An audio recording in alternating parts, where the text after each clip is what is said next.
দেখো, এই মুহূর্তে তোমার লাইফে যাই হচ্ছে না কেন, যাই ঘটনা ঘটছে, এই সব কিছুর পিছনেই কিছু না কিছু উদ্দেশ্য আছে, কিছু শিক্ষা আছে, কিছু পজিটিভিটিও আছে। লাইফে এগোতে গেলে প্রবলেমস দরকার, চ্যালেঞ্জেস দরকার, কষ্ট দরকার। হয়তো এই মুহূর্তে তুমি তোমার লাইফে অনেক কষ্ট হয়ে আছো, তোমার মনে হচ্ছে যে তুমি এখান থেকে আর বেরোতে পারবে না, কিন্তু বিশ্বাস করো, একটা সময় এমনও আসবে যখন তুমি বুঝতে পারবে যে এই কষ্টের উদ্দেশ্যটা কি ছিল। অনেক সময় ওই যে উপরে যিনি বসে আছেন না, উনি তোমাকে তোমার সোল পারপাসের দিকে ঠেলে নিয়ে যাওয়ার জন্যে কষ্ট দেয়। প্রত্যেকটা মানুষেরই সোল পারপাস থাকে, আর সেই সোল পারপাসের দিকে এগোনোর জন্যে অনেক সময় ইউনিভার্স বা ঈশ্বর আমাদের সেই জায়গায় ঠেলে নিয়ে যায়। কিভাবে নিয়ে যায়? কিছু এমন পরিস্থিতি ক্রিয়েট করে যেখানে হয়তো অনেক কষ্ট আছে, কিন্তু সেই কষ্টের থেকে তুমি অনেক কিছু শিখতে পারবে, আর তারপর তুমি সমাজকে শেখাতে পারবে। তো প্রত্যেকটা জিনিসেরই কিছু না কিছু উদ্দেশ্য হয়।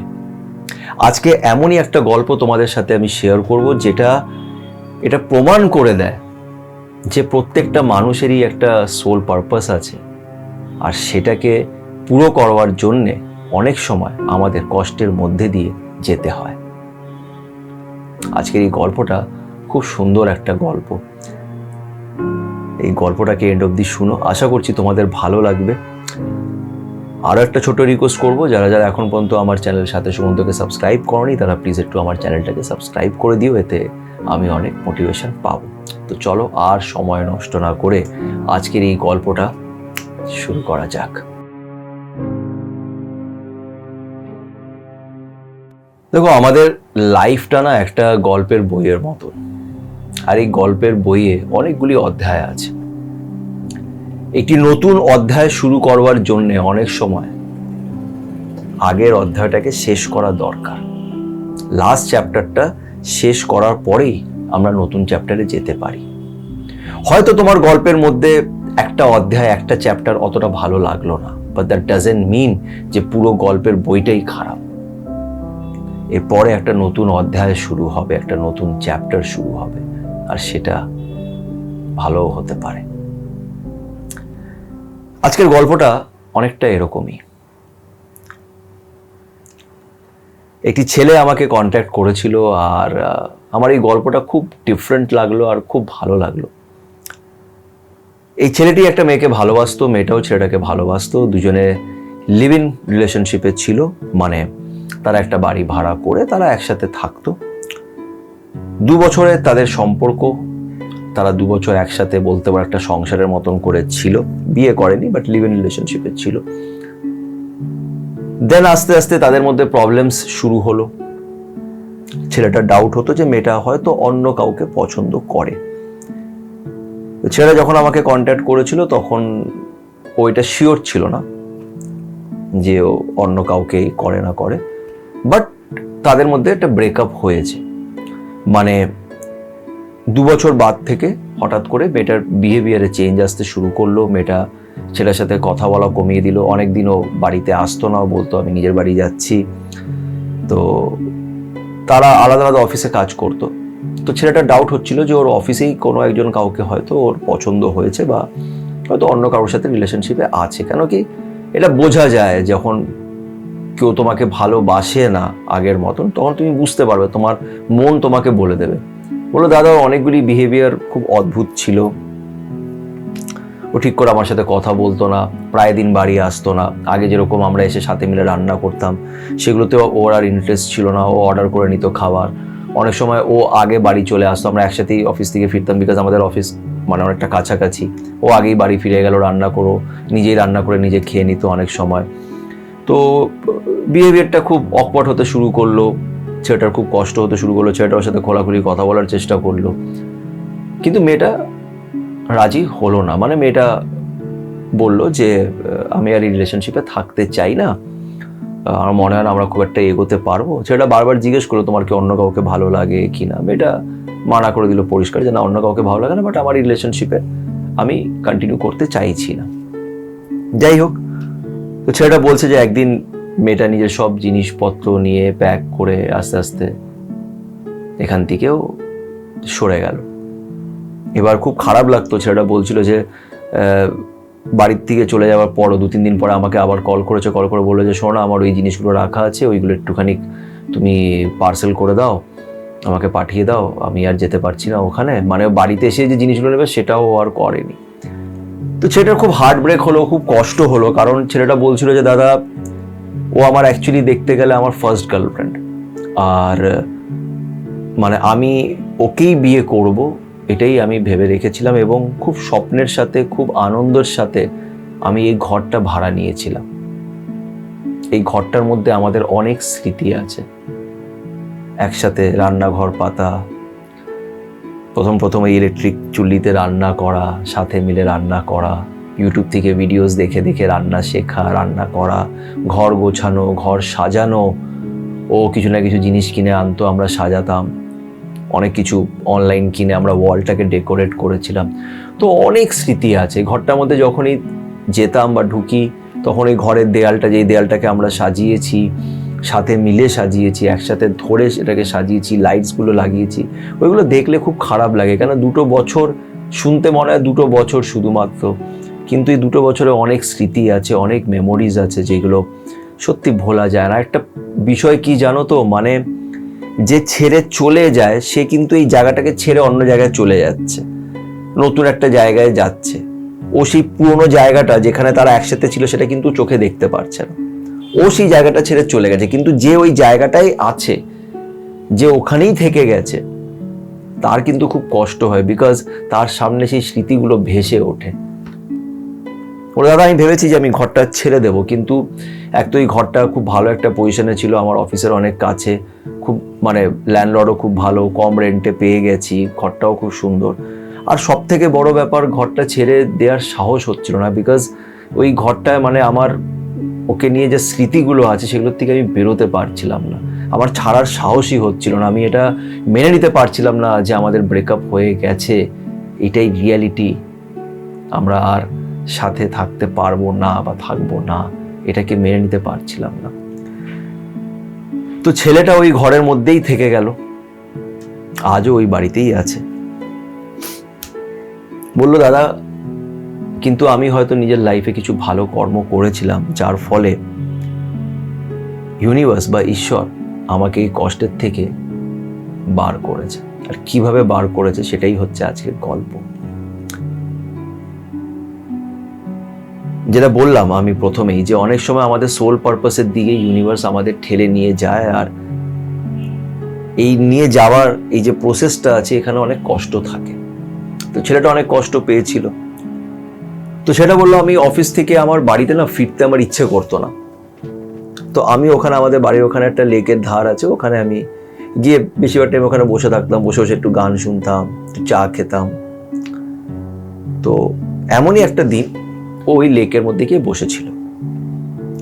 এবার বিষয়টা কি হলো, এই যে মেয়েটা যাকে ও ভালোবাসতো, ওই মেয়েটা আবার খুব অ্যানিমাল লাভার ছিল, প্রচন্ড কুকুর ভালোবাসতো, কুকুরদের খাওয়াতো, এরা সাথে মিলে গিয়ে খাওয়াতো।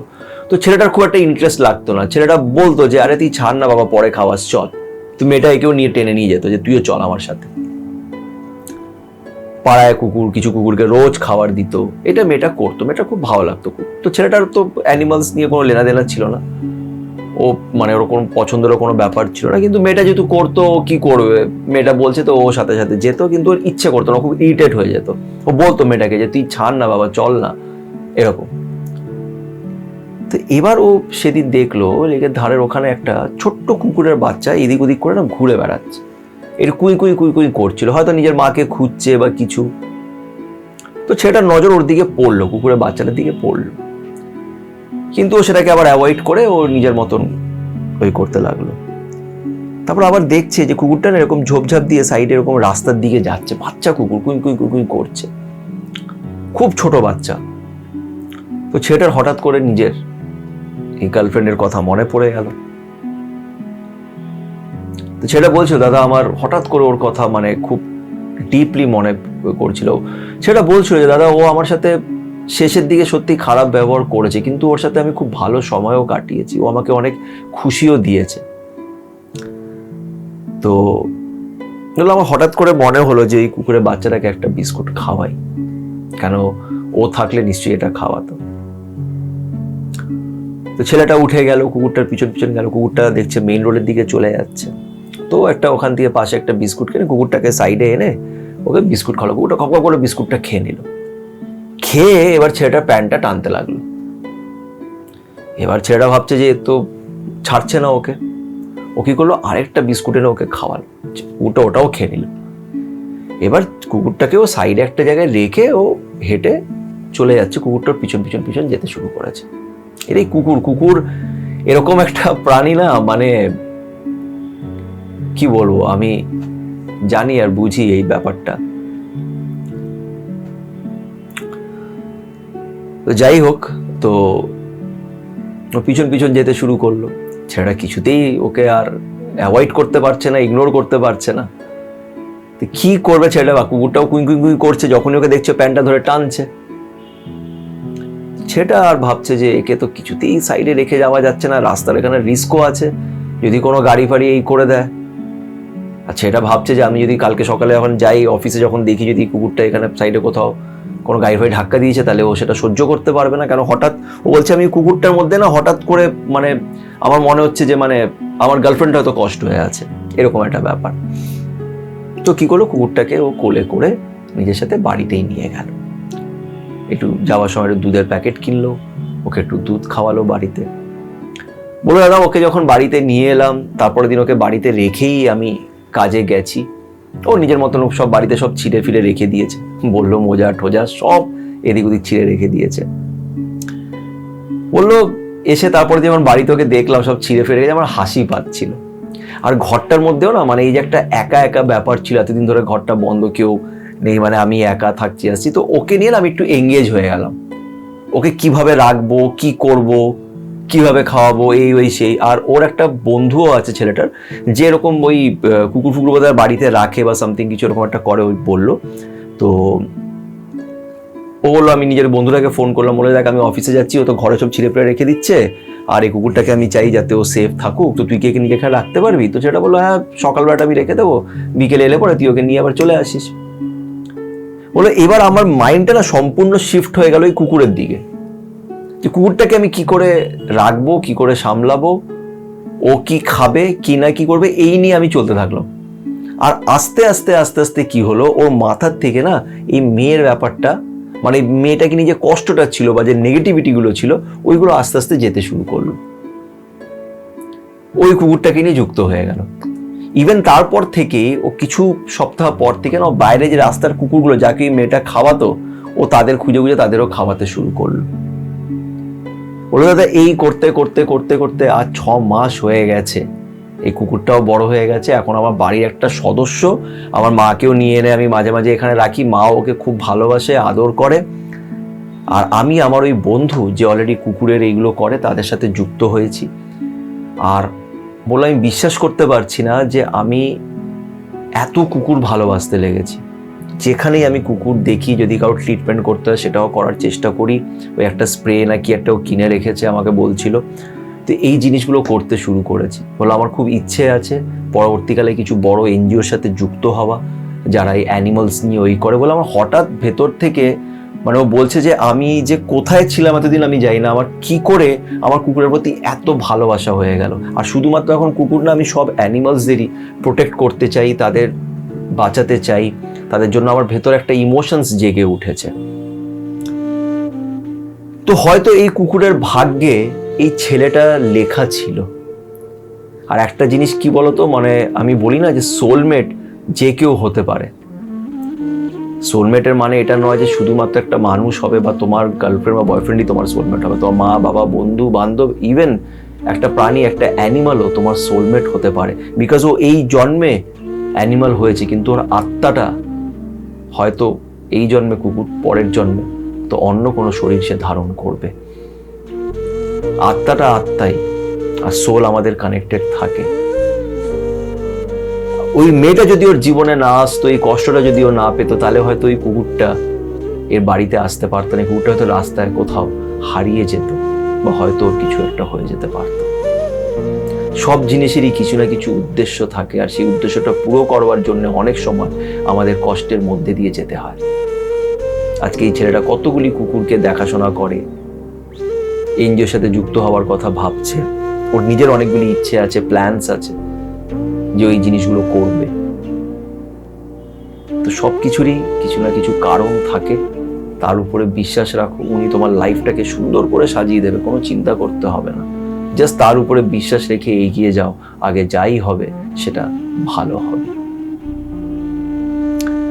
আশা করছি আজকের এই গল্পটা তোমাদের একটু হলেও ভালো লেগে থাকবে, কিছু হয়তো তোমরা শিখে থাকবে। যদি সত্যি ভালো লেগে থাকে তাহলে প্লিজ একটু লাইক করো এবং আমার চ্যানেলের সাথে সুমন্তকে অবশ্যই সাবস্ক্রাইব করো। সবাই ভালো থেকো।